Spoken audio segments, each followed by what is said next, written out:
को आदत है बचनों से संतुष्ट किया और जो वो धन पहले से छीन लिया था उसका दुगना धन दिया।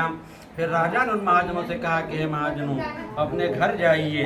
राजा को प्रणाम कर बनिए ने कहा अब आपकी कृपा से चले जाएंगे। यह करके वे बनिया अपने घर को चले। श्री स्कंद पुराण रिवाय खंडी श्री सत्यनारायण व्रत कथायाम तृतीयो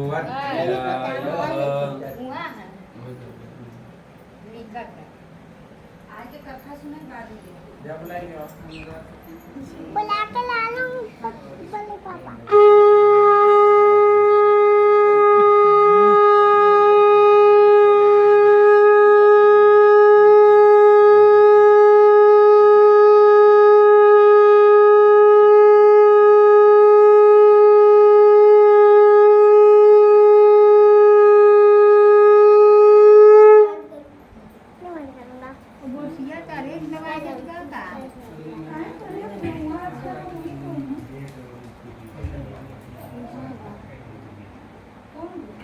हाँ बोलती कहाँ रखा ऐसी वहाँ का यहाँ रखा होगा।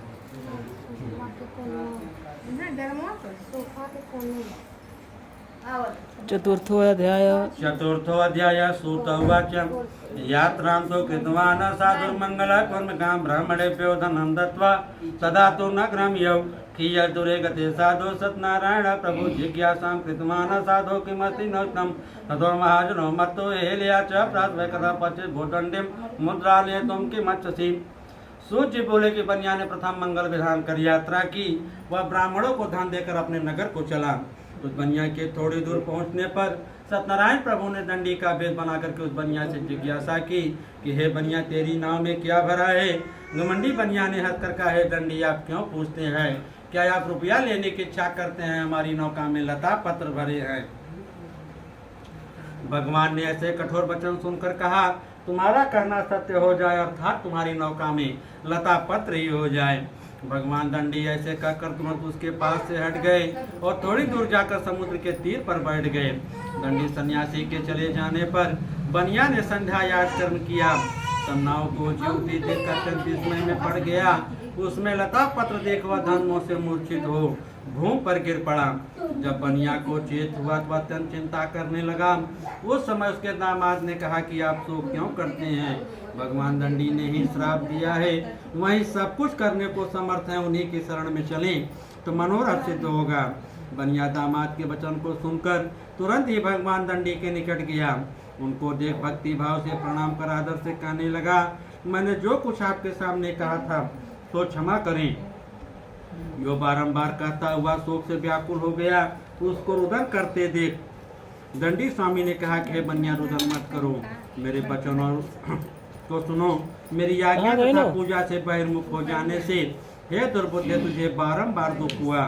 भगवान के ऐसे वचन को सुनकर बनिया प्रार्थना करने लगा कि हे प्रभु आपकी माया से ब्रह्मा देवता भी मोहित होकर आपके गुण और रूप को नहीं जान सके तो आपके माया से मोहित मैं कैसे आपको जान सकता हूँ। अभी आप प्रसन्न हो मैं आपको अपने वित्तानुसार पूजन करूँगा। मेरी नाव को पहले की तरह धन से पूर्ण करें और आप मुशरणागत की रक्षा भी करें। ऐसी भक्ति वाणी सुनकर जनार्दन भगवान विष्णु प्रसन्न हो गए।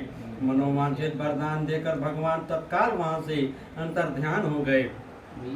बनिया नाव के ऊपर चढ़कर नाव को धन से भरी देखा और कहा श्री सत्यनारायण जी की कृपा से मेरा मनोरथ सफल हो गया। यह कहकर साथियों सहित विधिवत पूजन कर श्री सत्यनारायण जी की कृपा से अति प्रसन्न पूर्वक नाव को सहित अपने देश को चल दिया। अपने दामाद से बनिया कहने लगा हमारी रत्नपुरी नाम वाली नगरी को देखो।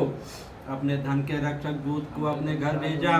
वह दूत नगर में बनिया की स्त्री को देख प्रणाम कर अपनी वचन कहने लगा कि दामाद बांधव एवं धन सहित सेठ जी नगर के निकट आकर प्राप्त हुए हैं। दूत के मुख से ऐसी वाणी सुनकर वह पतिव्रता अत्यंत प्रसन्न हुई। वह सत्यनारायण की पूजा से निवृत्त हो अपनी कन्या से बोली कि हे पुत्री मैं सेठ जी के दर्शन करने जाती हूँ, तुम शीघ्र आना। माता के ऐसे वचन को सुन वह झटपट बस समाप्त कर प्रसाद का त्याग कर वह भी पति के दर्शन को चली। इसी से सत्यनारायण भगवान रुष्ट हो पति उक्त नाव को धन सहित जल में डुबो दिया। कलावती कन्या तट पर अपने पति को न देखकर महाशोक से रुदन करते हुए भूमि पर गिर पड़ी। अलक्षित हुई नाव और महादुखी कन्या को देखकर बनिया मन में अत्यंत भयभीत होकर कहने लगा, यह क्या आश्चर्य हुआ। सम्मल्लाह भी चिंता करने लगी। लीलावती कन्या को दुखी देखकर अत्यंत व्याकुल हो दुख से रुदन करने लगी। फिर पति से कहा, अभी नौका सहित कैसे अलक्षित हो गए, मैं नहीं जानती कौन से देव के प्रकोप से नाव डूब गई। श्री सत्यनारायण जी के महात्मा को जानने की शक्ति किसमें है, यह कहकर स्वजनों सहित विलाप करने लगी। कलावती कन्या को गोद में उठाकर रुदन करने लगी। अब कलावती कन्या स्वामी के नष्ट होने पर अत्यंत दुखित हो अपनी पति के खड़ाउले सती होने के लिए मन में निश्चय किया। कन्या के ऐसे चरित्र को देखकर धर्मवेत्ता बनिया अपनी स्त्री सहित अत्यंत शोक से संतप्त हो चिंता करने लगा। या तो नाव को सत्यनारायण ने हर लिया है, या मैं ही सत्यनारायण की महामाया से मोहित हो रहा हूँ। मैं धन और विभव के अनुसार सत्यनारायण की पूजा करूंगा। उसने अपना यह मनोरथ सबको बुलाकर सुनाया। बारंबार पृथ्वी पर दंड के समान गिरकर श्री सत्यनारायण जी को प्रणाम किया तो दीन जनों के पालन करने वाले सत्यनारायण भगवान प्रसन्न हो गए। भक्तों के पालन करने वाले भगवान ने बनिया को आकाशवाणी द्वारा कहा कि तेरी कन्या प्रसाद का परित्याग कर अपने पति को देखने चली आई है। इसी कारण इस कन्या का पति अलक्षित हो गया है। यदि यह घर जाकर प्रसाद का भक्षण कर फिर आए तो हे बनिया, तेरी कन्या का पति मिल जाएगा। कन्या ने आकाश मंडल से ऐसा वचन सुनकर तुरंत घर पर जा प्रसाद का भक्षण कर फिर लौट कर आई तो उसने अपने पति को देखा। कलावती कन्या ने पिताजी से कहा कि हे पिताजी, अब घर चले, विलम्ब क्यों करते हैं। कन्या के ऐसे वचन को सुन देव जी विधान पूर्वक सत्यनारायण का पूजन कर बंधुगणों सहित अपने निवास स्थान को गए। कन्या के पुत्र संतुष्ट हो पौर्णमासी और संक्रांति को सदैव सत्यनारायण का पूजन करने लगा। श्री सत्यनारायण जी की कृपा से इस लोक में सुख भोग कर अंत में वैकुंठ लोक को चला गया। श्री स्कंद पुराणे रेवाय खंड श्री सत्यनारायण व्रत कथायाम चतुर्थोऽध्यायः।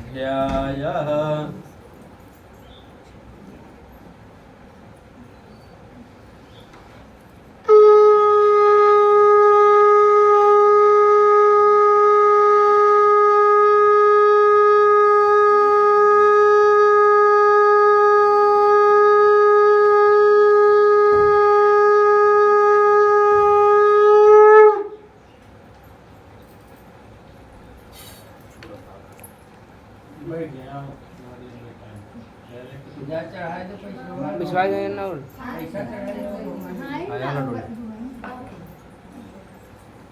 विश्वास हो रहे पंचमो अध्याय सूत उवाच अथानक्य प्रवक्ष्यामि त्वरितं मुनि सत्तमराजा प्रजापालं तत्परं प्रसादं सत्यदेवस्य दुग्धमादयिदासवनं गत्वा हत्वा बहुविधान् पशून् आगतभट्टमूलं च दृष्ट्वा सतपूजनं गोपा कुर्वन् सन्तुष्टा भक्तियुक्ता स बान्धवा। सूत जी ने कहा कि हे मुनि, किस कर्म का भी वर्णन करता हूँ, तुम सुनो। प्रजा का पालन पोषण करने में निरत एक तुंगध्वज नाम का राजा था। उसने भी सत्यनारायण के प्रसाद का त्याग कर दुख पाया था। एक समय वह वन में गया, बहुत प्रकार के पशुओं को मारकर बरगद के नीचे बैठकर देखा कि भक्ति भाव से संतुष्ट बांधव सहित वाले श्री सत्यनारायण जी का पूजन कर रहे हैं। उसी समय राजा अपने अहंकार से पूजन देखकर भी समीप नहीं गया और प्रणाम भी नहीं किया। सब लोग सत्यनारायण के प्रसाद को राजा के निकट रखकर इच्छा अनुसार प्रसाद भक्षण करने लगे, परंतु राजा प्रसाद क्या परित्याग कर अपने घर चला गया। उसके सब